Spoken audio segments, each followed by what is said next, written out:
teceremos nossos comentários na noite de hoje em torno dessa figura considerada, respeitada no mundo inteiro, onde destacou-se com a sua laboriosa pesquisas de investigação, de experimentos em torno das questões metafísicas, que os pesquisadores, assim como ele, denominou como psique humana. Este homem, que está inserido neste livro de Carlos Bernardo Loureiro, Os Investigadores da Alma e do Espírito, 5 séculos, chama-se Joseph Baek-Heine. A parapsicologia parece confirmar integralmente o ponto de vista mantido por Bergson, James e X, de que o cérebro é, na frase fecunda de Schellenberg, simplesmente um órgão de ligação entre a mente, isso é, a psique, e o mundo físico. Joseph Baek-Heine nasceu em Waterloo, Pensilvânia, a 29 de setembro de 1895 e desencarnou a 20 de fevereiro de 1980. Formou-se em biologia, assim como sua esposa Louise. Seus estudos universitários o convenceram da realidade da metodologia científica, mas o persistente interesse numa visão mais metafísica do universo que nos cerca e levou a entrar em contato com o professor inglês William McDougall, chefe do Departamento de Psicologia da Universidade de Harvard. Heine foi trabalhar em Harvard com McDougall e em 1927, quando este foi convidado em 1930 para integrar a recente e refundada Universidade de Duke, na Carolina do Norte, Estados Unidos, chamou Joseph e Heine e Louise para acompanhá-lo. Daí começaram as investigações sobre percepção extrasensorial. Uma série de pesquisas conduziu ao desenvolvimento de um laboratório de parapsicologia. E foi por isso que ele, na condição de pioneiro, se tornou reconhecidamente no mundo inteiro o pai da parapsicologia.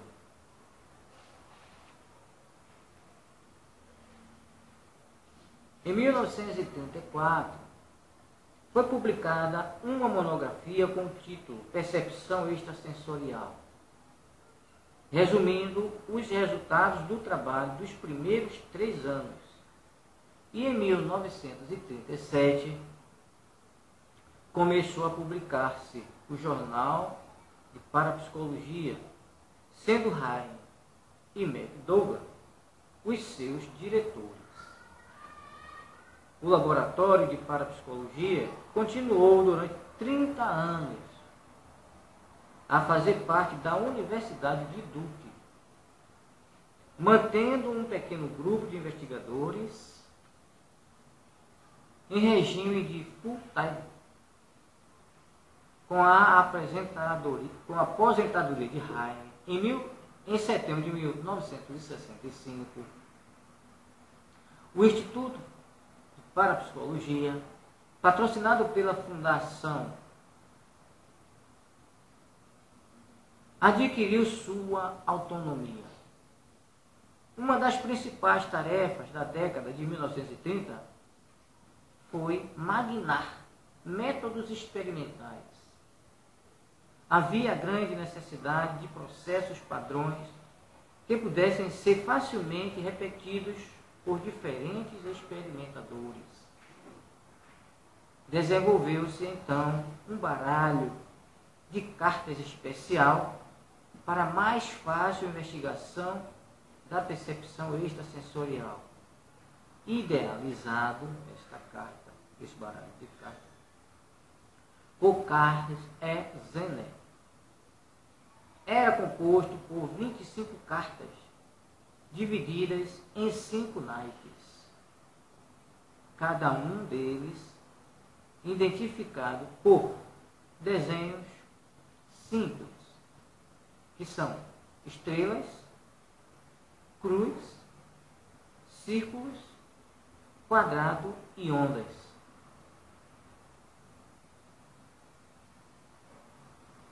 No experimento, o receptor deveria registrar a sequência de cartas visualizada pelo transmissor. Pela estatística, os 5 naipes de 5 cartas fariam com que o acaso permitisse uma única resposta certa sobre 5 cartas.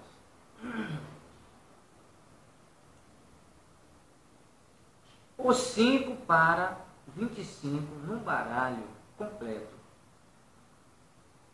Um número de acertos maior do que este permitiria cogitar-se de uma certa receptividade à transmissão do pensamento, telepatia. Para evitar a hipótese de que tais acertos se devessem a um feliz acaso, Heine fazia testes envolvendo dezenas, centenas e até milhares de experimentos. Isso que é paciência, né? O homem de ciência é assim, cara. É preciso muito talento e muita determinação àquilo que faz para se expor a um trabalho altamente paciente e delicado como esse. Os resultados obtidos nos testes foram animadores. Em aproximadamente 100.000 leituras, houve uma média de acertos de 7 cartas sobre 25, enquanto a média do acaso seria de 5 sobre 25.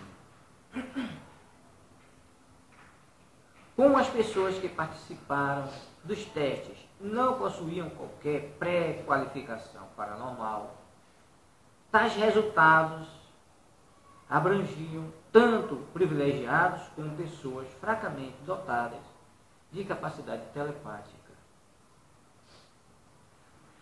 Esses números impressionaram certos estudiosos, e as experiências sobre telepatia, em que Heine excluía a possibilidade da clarividência, nos testes de clarividência, as cartas Zener eram baralhadas e cortadas, e o experimentador mantinha-as voltadas para baixo, de forma que ninguém conhecesse a ordem das cartas, até que fosse tratado todo o baralho. Posteriormente, Heine sentiu a necessidade de modificar o teste de clarividência e o de telepatia, porque verificou que os salvaguardas contra a telepatia nos testes de clarividência e contra a clarividências nos testes de telepatia não eram suficientes, como a princípio supunham. Não é possível traçar aqui toda a evolução dos métodos, mas os dados podem ser obtidos nos trabalhos originais publicados no Jornal de Parapsicologia ou no livro de Heine sob o título o alcance da mente. Os que seguiram a ordem dos trabalhos desenvolvidos por Rai ficarão surpresos de descobrir que, embora a telepatia fosse o primeiro tipo dos fenômenos psi a ser sistematicamente investigado, este acabou por ser o tipo em que era mais difícil tirar conclusões, de afastar a possibilidade de operações e outros tipos de psi. Por volta de 1933, Hahn e seus colaboradores, J.G. Pratt e Humbert Peirce, envidaram esforços a fim de estabelecer as linhas reais e definitivas sobre a percepção extrasensorial. Foi usado um baralho padrão de carta. No total de 300 experiências, os resultados obtidos dificilmente poderiam ter sido atribuídos ao acaso. Nada, portanto, senão a percepção extrasensorial, poderia explicar tais resultados. Os investigadores, convencidos agora de que a ocorrência da percepção extrasensorial estava provada, voltaram o seu interesse para a questão da natureza do processo, enquanto a evidência da percepção extrasensorial continuava a acumular-se ainda com maior rapidez. Embora nem todos os pesquisadores obtivessem resultados confirmativos, a maioria obteve. Rai, por sinal, destaca o trabalho laborioso desenvolvido pelo Dr. C.G. Soal, de Londres, começando a repetição das experiências de Duke numa atmosfera de descrença. Soal esteve prestes a comunicar resultados negativos por a sua atenção ter sido desviada dos sinais de prova da percepção extrasensorial. Então, ele, contando com a colaboração da sensitiva K.M. Goldner, repetiu as experiências em condições compatíveis e obteve, como resultado, uma forte e inequívoca prova da realidade da percepção extrasensorial. Ficou evidente com isso que ninguém obtém resultados positivos mediante investigações dessa natureza, senão por intermédio de um indivíduo que nós consideramos indispensável. Allan Kardec denominou de médium, intermediário, medianeiro. Esses pesquisadores denominou de sensitivo. E no decorrer dos anais das histórias, nós encontramos aí inúmeros relatos dessa natureza, esses indivíduos sendo denominados como pitonisa, piton, sibila, e assim se vai. Que na verdade é o indivíduo dotado de uma natureza especial para a elaboração dos fenômenos desta natureza. E nós parafraseamos o pioneiro desse trabalho de forma científica, filosófica e moral, Allan Kardec. Por isso, parafraseamos o mesmo. Denominamos também esses indivíduos como médium, medianeiro, intermediário entre o mundo ponderável e o mundo imponderável. Mundo das formas e mundo das ideias. Mundo material e o mundo espiritual. O intermediário entre o indivíduo encarnado e o indivíduo desencarnado, que vem dar na mesma coisa. questão de nomenclatura. A verdade é que, e como bem sustentou José Herculano Pires, tanto a parapsicologia quanto o espiritismo objetivam exclusivamente a descoberta da verdade sobre a natureza humana. Aquela realiza o seu trabalho no campo das ciências positivas, servindo-se dos métodos a elas inerentes. Este o faz no campo das ciências culturais, servindo-se bem de especificada metodologia. O Espiritismo surgiu de um processo de síntese do conhecimento, a conjugação das experiências científicas e religiosas do homem, no momento exato de fusão, permitiu o aparecimento de uma concepção nova de natureza geral para o estudo dos problemas humanos. Isso é de Herculano Pires, o grafomânico, onde tinha um hábito de escrever dia e noite. Interessante, né? O certo é que José Herculano J. Bernheim, com suas notáveis pesquisas, contribuiu, conquanto não deliberadamente, para a consolidação da veracidade dos resultados a que chegou Allan Kardec em suas primeiras investigações sobre possibilidades paranormais do ser humano. E não só J. Bernheim, com todos esses investigadores que está citado nesta obra magnífica.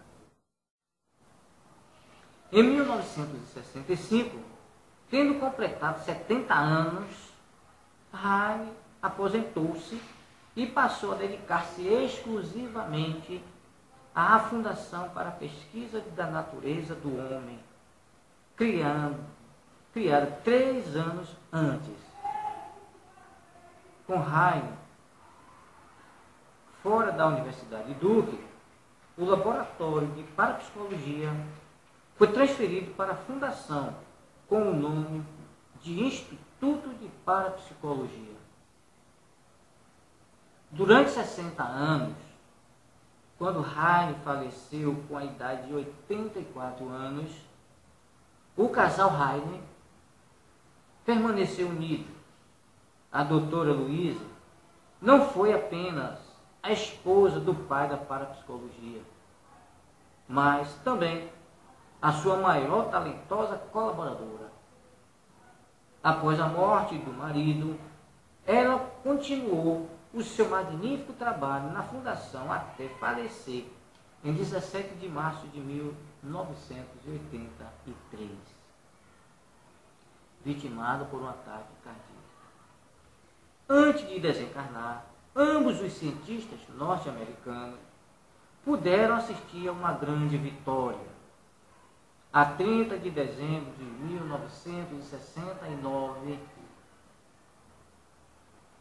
no Instituto de Parapsicologia, fundado por Heine, filiou-se à Associação Americana para o Progresso da Ciência, apesar de todas as preconceituosas disposições em contrário. Realmente, é uma vitória para um homem do quilate que foi Heine e os seus seguidores. E aí ele deixou esse legado para a humanidade. Legado de ciência sobre a natureza intrínseca, verdadeira, natural, eminentemente espiritual, imperando no homem. Esses homens deixaram provado cientificamente Porque o homem pertence a duas naturezas. Uma transitória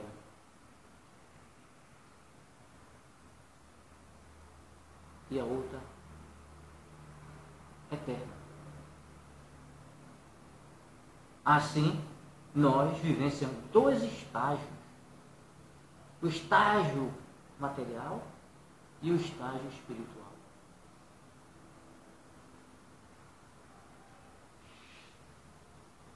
Nós ficamos por aqui.